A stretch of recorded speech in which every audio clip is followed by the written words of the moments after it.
up guys and welcome to this Pokemon Fight Club Fantasy League introduction video. Today we're gonna present you with the rules and format of our Pokemon Fight Club Fantasy League. I'm joined on Skype by the owner and head coach of the Atlanta Heroes, Damien. Hey everybody, how's everybody doing out there today? Damien is gonna help me to present you the rules and every little parameter or settings or stuff like that of the fantasy league. First of all, I'm gonna present you with the teams.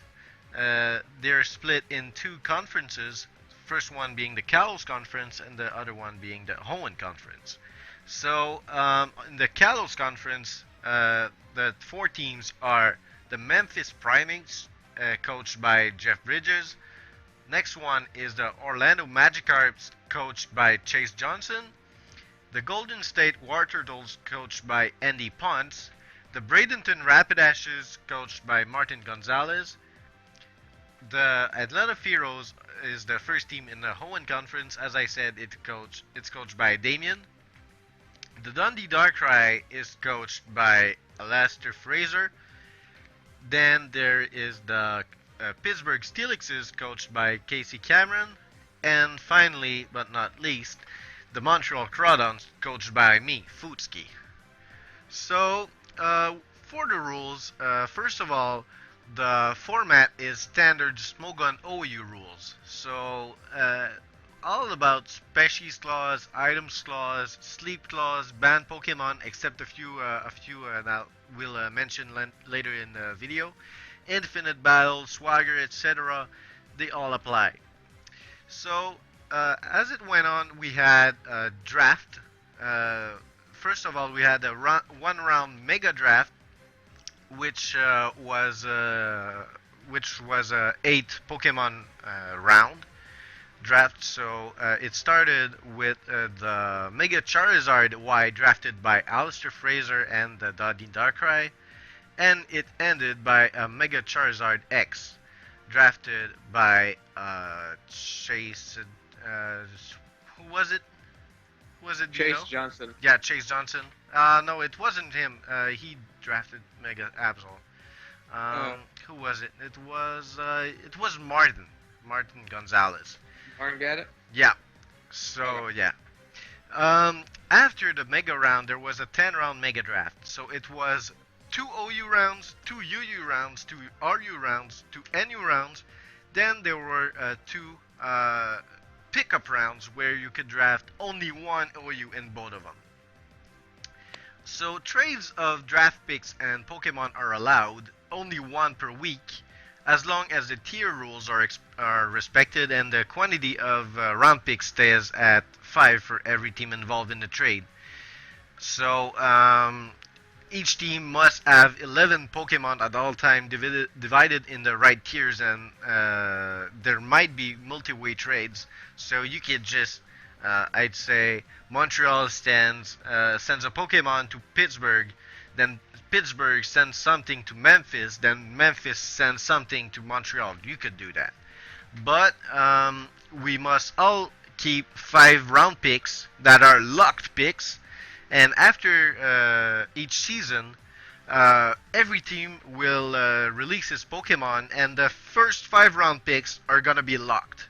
So if I traded my first round pick to Casey Cameron and the Pittsburgh Steelixes, the order of the draft for both our picks are gonna be according to the trades. So if I would have gotten the first overall pick, that means I would have ended last in the league. Casey would draft first overall.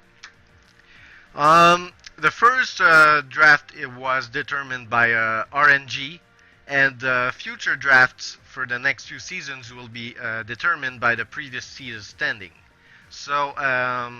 Damien's gonna talk a little bit about the schedule. Yes, the schedule is what really ties most of this all together. You see, each team must battle once per week according to the actual schedule.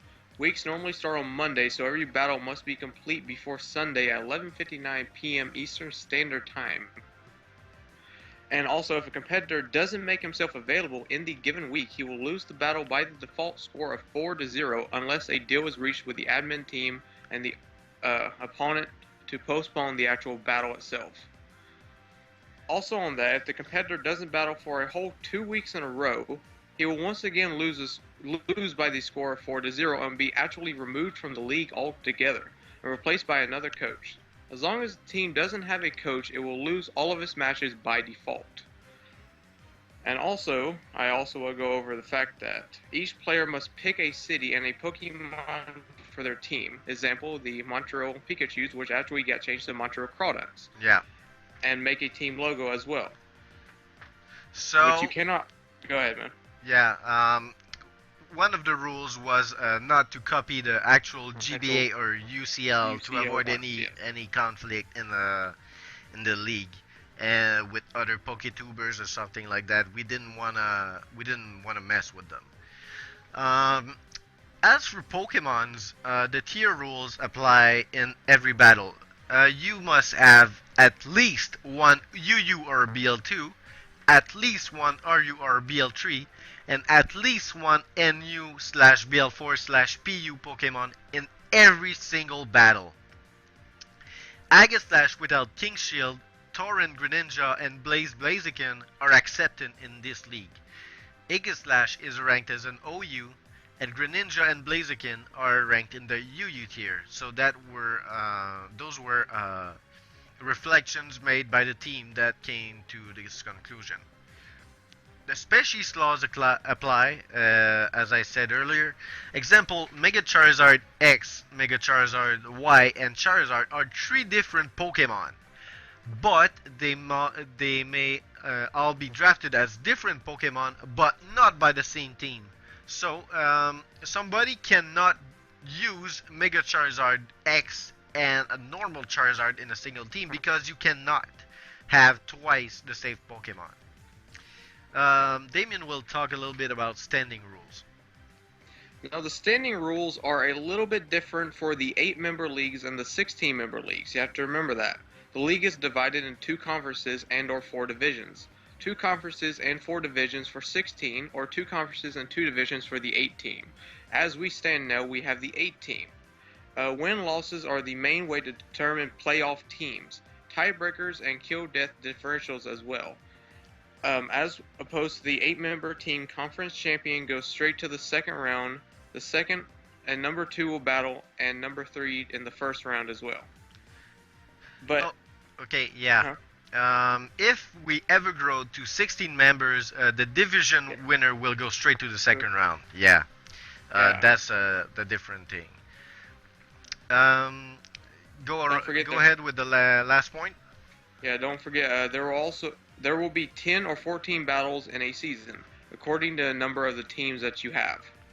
So, with the 8-team format, there is 10 battles. You battle your conference opponents, your conference rival twice, and you battle each of the other conference teams once.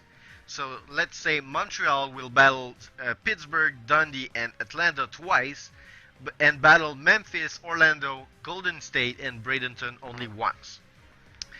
Other rules are this league will not start as long as everybody has done a draft recap.